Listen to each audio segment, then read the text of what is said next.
नमस्कार मित्रगण, संस्कृत ज्ञानमाला चैनल में आप लोगों का स्वागत है। आज हम व्याकरण के प्रश्नों पर चर्चा करेंगे और यह प्रश्न सभी प्रतियोगी परीक्षाओं में पूछे जाने की संभावना है। इस प्रश्न को हम लोग क्रमबद्ध देखते हैं। तो सबसे पहला प्रश्न है, वेदों का मुख कहलाता है। ऑप्शन ए है छंदः, बी है निरुक्त, सी व्याकरण, डी ज्योतिष। इसका सही ऑप्शन है सी व्याकरण। मुखम व्याकरणम स्मृतम। उसके बाद दूसरा प्रश्न है, प्रथमे ही विद्वांसो वैयाकरणाः। यह उक्ति किसने कही है? ऑप्शन ए है मम्मट, बी है आनंदवर्धन, सी है पंडित राज जगन्नाथ और डी है कुंतक। इसका सही ऑप्शन है बी आनंदवर्धन। तो यह उक्ति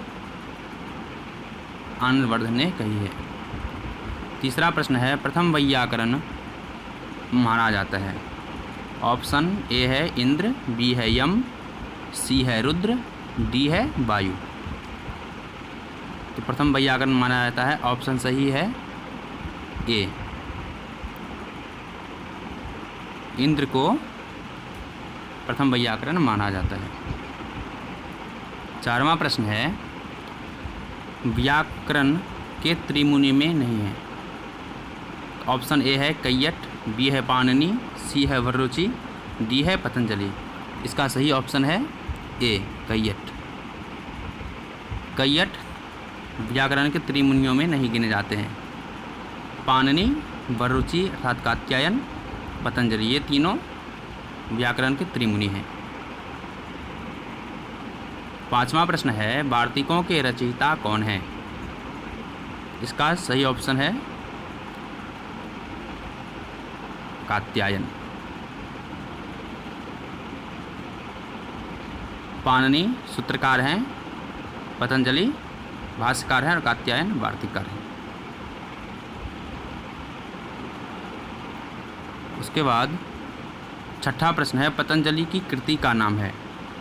ऑप्शन ए है महाभाष्य, बी है अष्टाध्यायी, सी है वार्तिक, डी है प्रौढ़ मनोरमा। तो इसका सही ऑप्शन है ए महाभाष्य। महाभाष्य यह पतंजलि की कृति है।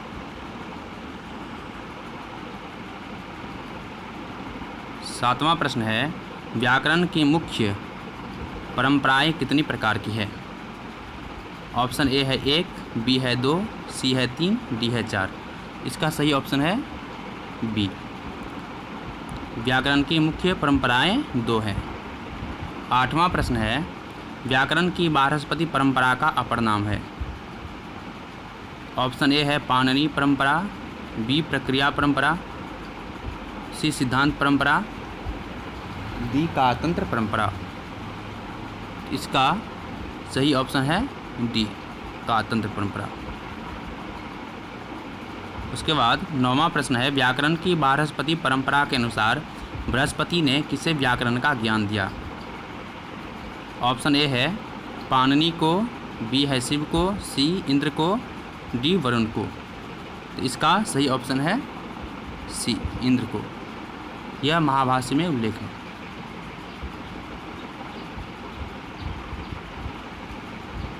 दसवां प्रश्न है, वार्तिकों की कुल संख्या कितनी है? ऑप्शन ए है 863, ऑप्शन बी है 836, सी है 953, डी ऑप्शन है 683। इसका सही ऑप्शन है बी,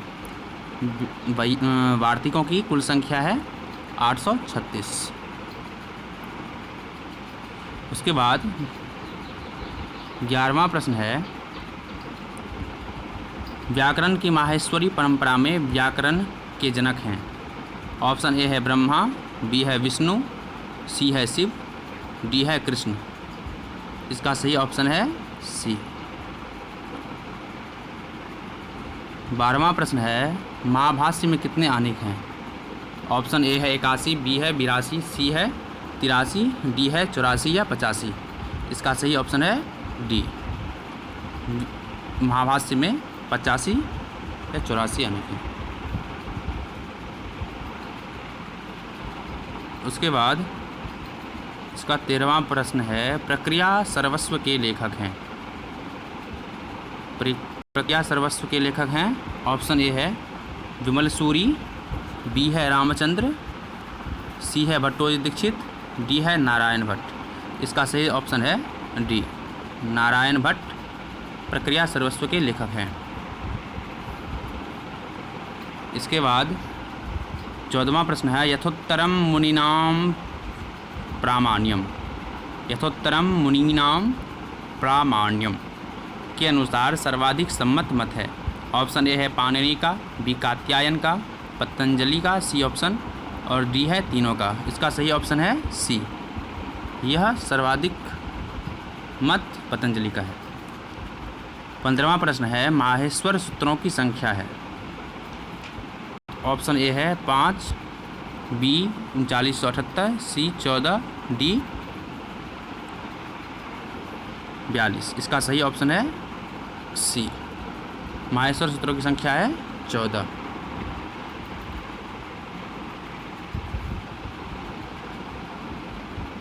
सोलहवां प्रश्न है, महाभाष्य कितने दिनों में लिखा गया था। ऑप्शन ए है 40, बी है 44, सी है 80, डी है 84 या 85। इसका सही ऑप्शन है डी, 84 या 85 दिनों में महाभाष्य लिखा गया था।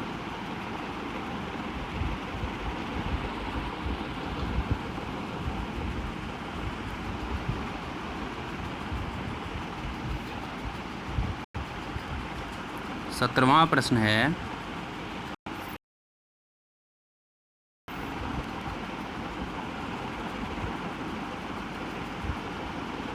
माहेश्वर सूत्रों में किस वर्ण का 2 बार उपदेश हुआ है। ऑप्शन ए है ह, बी है य, सी है र, डी है ल।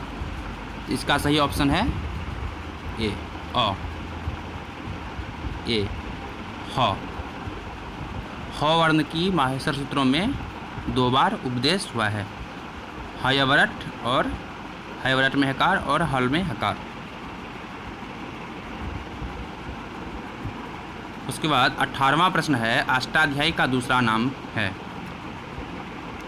ऑप्शन ए है शब्द वैयाकरण, बी है प्रक्रिया सर्वस्व, सी शब्दानुशासन, डी व्याकरणम। इसका सही ऑप्शन है सी, शब्दानुशासन अष्टाध्यायी का दूसरा नाम है। उसके बाद 19वां प्रश्न है, शब्द कौस्तुभ के लेखक हैं। ऑप्शन ए है भट्टोजी दीक्षित, बी नागेश, सी कैयट, डी वासुदेव दीक्षित।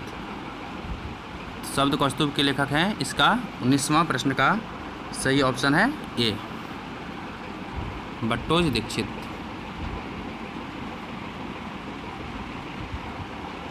बीसवां प्रश्न है, वरदराज की रचना है। ऑप्शन ए है लघु सिद्धांत कौमुदी, बी मध्य सिद्धांत कौमुदी, सी बाल मनोरमा, डी अ या ब दोनों। इसका सही ऑप्शन है ए, लघु सिद्धांत कौमुदी। यह वरदराज की कृति है।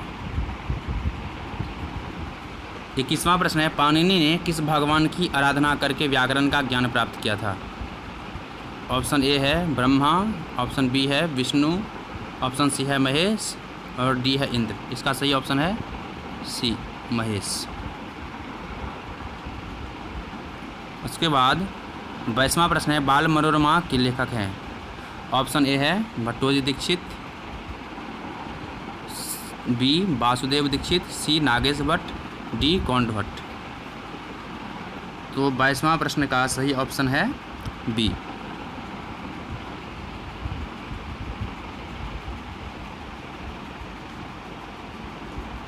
वासुदेव दीक्षित।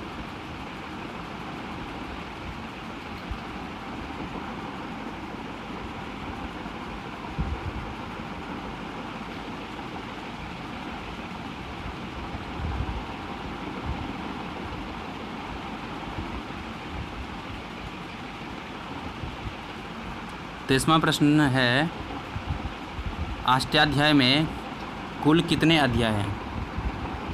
तो ऑप्शन ए है 4, बी है 8, सी है 12, डी है 32। इसका 23वां प्रश्न का सही ऑप्शन है बी। अष्टाध्याय में कुल 8 अध्याय हैं। अष्टानाम अध्याय नाम समाहार।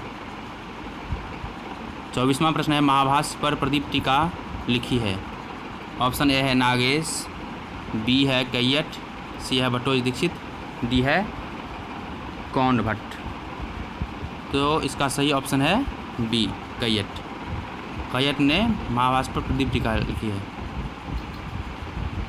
इसे विवरण टीका भी कहा जाता है। 25वां प्रश्न है, सपाद सप्ताध्यायी में कितने पाद हैं? ऑप्शन ए है 7, बी है 7.25 मतलब 7.25, सी है 32, डी है 29। इसका सही ऑप्शन है बी, 7.25। इसका सूत्र है पूर्वत्रा सिद्धम। सपाद सप्ताध्यायीं प्रति त्रिपाद्य सिद्धा त्रिपाद्याम अपि पूर्वम प्रति परम शास्त्रम सिद्धम स्यात्।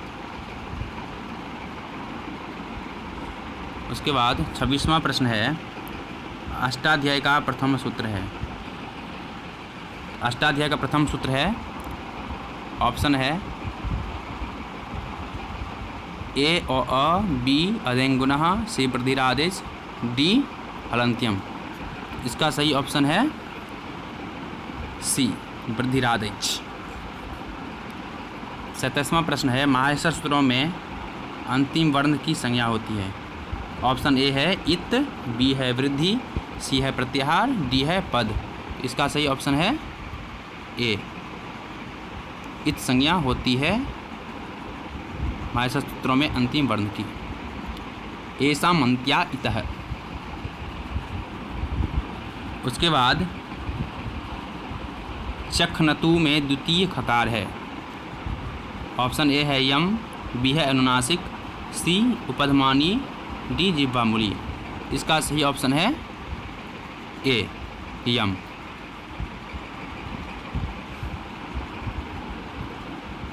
उसके बाद 29वां प्रश्न है, प से पहले का अर्ध विसर्ग कहलाता है। ऑप्शन ए है जिह्वामूली, बी है उपधमानी, सी है यम, डी अनुस्वार। इसका सही ऑप्शन है बी, उपधमानी। क ख इति काव्याम प्रागर्ध विसर्ग सदृशो जिह्वामूलीयः। ये क से पहले का अर्ध विसर्ग का उदाहरण है और प से पहले का अर्ध विसर्ग को कहलाता है उपधमानी।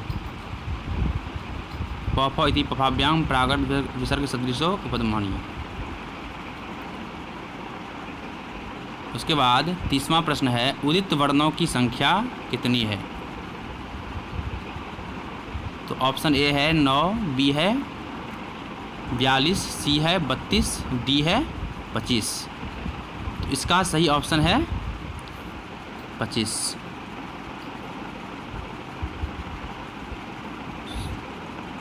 कूचु टूतुपु एते उदितः। कवर्ग, चवर्ग, टवर्ग, तवर्ग, पवर्ग, ये 5 जो वर्ग हैं ये इसको उदित कहा जाता है। उसके बाद 31वां प्रश्न है, माहेश्वर सूत्रों में स्वर संबंधी सूत्रों की संख्या है। ऑप्शन ए है 10, बी है 4, सी है 5, डी है 9। तो 31वें का सही ऑप्शन है बी, कुल 4 स्वर संबंधी सूत्रों की संख्या है माहेश्वर सूत्रों में। 32वां प्रश्न है, संस्कृत वर्णमाला में स्वरों की संख्या कितनी है? तो ऑप्शन है ए 9, बी 12, सी 14, डी 16। इसका सही ऑप्शन है ए 9। 33वां प्रश्न है संस्कृत वर्णमाला में व्यंजनों की संख्या है। ऑप्शन ए है 9, बी है 33, सी है 42, डी है 25। इसका सही ऑप्शन है बी, कुल 33 वर्ण हैं।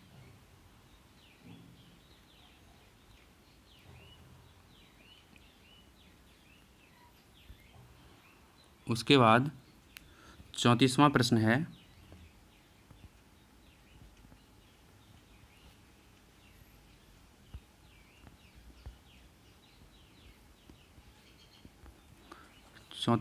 है संस्कृत वर्णमाला में कितने वर्ण हैं। ऑप्शन है ए 9, बी 33, सी 42, डी 60। तो इसका सही ऑप्शन है सी। संस्कृत वर्णमाला में कुल 42 वर्ण होते हैं। 35वां प्रश्न है पाणिनि शिक्षा के अनुसार संस्कृत में कितने वर्ण हैं। ऑप्शन ए है 40, बी 42, सी 63 या 64, डी 44।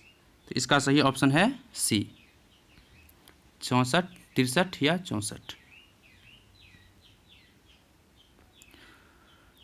36वां प्रश्न है उसमें वर्णों में नहीं है। ए स, बी ए तालव्य स, बी दंत स, सी मूर्धन्य स, डी र। इसका सही ऑप्शन है डी। उसके बाद 37वां प्रश्न है अंतस्थ वर्ण नहीं है। ऑप्शन ए है ह, बी है य, सी है ब, डी है र। तो 37वें का सही ऑप्शन है ए ह यनोन्तस्था। यन प्रत्याहार में जो वर्ण आते हैं उसे अंतस्थ कहते हैं। यन प्रत्याहार में ह नहीं आता है, इसीलिए यह अंतस्थ नहीं है। 38वां प्रश्न है स्पर्श वर्णों की संख्या है। तो ऑप्शन ए है 4, बी है 4, बी है 9, सी है 25, डी है 21। तो 38वें का सही ऑप्शन है सी 25। स्पर्श वर्णों की संख्या है 25। कादयो मावसाना स्पर्शा कौ से लेकर म तक वर्ण स्पर्श कहलाते हैं और ये कुल 25 हैं। उसके बाद 39वां प्रश्न है ज्ञ वर्ण में संयोजन हुआ है। ऑप्शन ए है ग प्लस य, बी है ज प्लस य, ऑप्शन सी है ज न, ऑप्शन डी है ज य। तो इसका सही ऑप्शन है द ज य को मिलकर बनती है ज्ञ। उसके बाद 40वां प्रश्न है किस माहेश्वर सूत्र में अकार की भी इत संज्ञा हुई है। ऑप्शन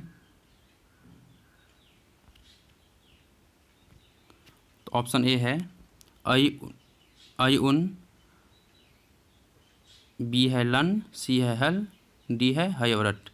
तो 40वें का सही ऑप्शन है बी लन आकार की भी इत संज्ञा होती है। लन में आकार की भी इत संज्ञा हुई है। उसके बाद 41वां प्रश्न है अक्का क से पूर्व विद्यमान है। ऑप्शन ए है विसर्ग, बी है अनुस्वार, सी है उपधमानी, डी है जिह्वामूलीय। तो 41वें का सही ऑप्शन है डी उपधमानी जिह्वामूलीय, क्षम्यताम जिह्वामूलीय।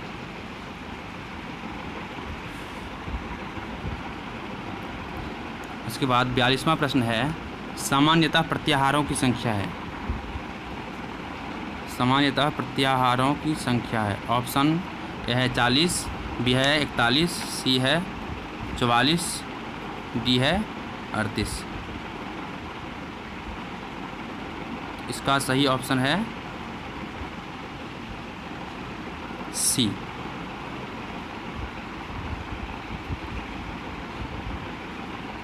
तैंतालीसवां प्रश्न है, बाल मनोरमा में कितने प्रत्याहार गिनाए गए हैं?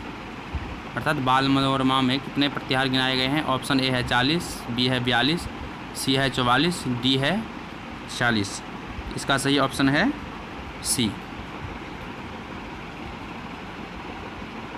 44। उसके बाद 44वां प्रश्न है, सर्वाधिक प्रत्याहार किस संज्ञक वर्ण से बने हैं? ऑप्शन ए है ह, बी है स, सी है ल, डी है स या व। 44वें प्रश्न का सही ऑप्शन है डी, स या व। उसके बाद 45वां प्रश्न है, अन प्रत्याहार में पर नौ का ग्रहण कब होता है? ऑप्शन ए है अनुदित सवर्णस्य चा प्रत्यय में, बी है ढ्रलोपे पूर्वस्य दीर्घोना में, सी है केनः में, और डी ऑप्शन है तीनों सूत्रों में। तो 45वें का सही ऑप्शन है ए, अनुदित सवर्णस्य चा प्रत्यय।